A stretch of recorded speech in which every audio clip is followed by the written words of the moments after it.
শুভ সন্ধ্যা। আমি আবার আজকে রান্না দেখাতে আসলাম।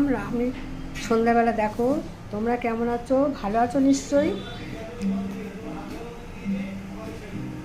আমি দেখো আজকে আবার সন্ধ্যাবেলায় রাত্রিবেলায় রান্না।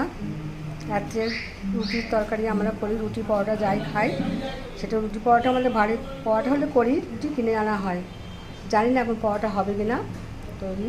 আমি তো পরোটা করবো না, করলে আমার ছেলের বউ করবে, আমি করবো না, করতে পারি না এখন। রাত্রিবেলা দিয়ে ভালো লাগে না। এই যে রান্না করলাম মটরশুঁটি দিয়ে আলু দিয়ে ঘুগনি মতন করলাম।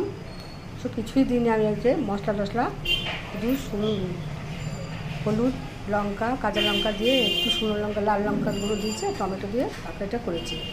সবসময় মশলা দেওয়া তরকারি খেতে ভালো লাগে না, আর শরীরেও সবসময় সহ্য হয় না সবাই। রাত্রি যদি হালকা পালকা বেশি করি, কম করি। রসি কষি সবসময় ছেলে খুব ভালোবাসে রসি কষি রান্না খেতে। করি মাঝে মাঝে করি, বেশিরভাগ এরকম তরকারি নিয়ে আলু ভাজা এরকমই আমাদের হয়। রুটির তরকারি, রুটি পরোটার তরকারি, আলু ভাজা শুকনো লঙ্কার ফোড়ন দিয়ে। কিন্তু আজকে আমি এটা করেছি, কেমন হয়েছে দেখো, তোমাদের ভালো লাগে নাকি? তাহলে আমাকে একটু লাইক দিও, কমেন্ট দিও, আর ফলো করো যদি পারো।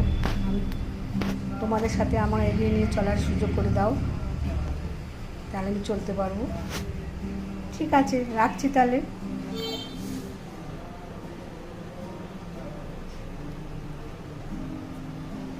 আসি বন্ধুরা, সবাই ভালো থেকো।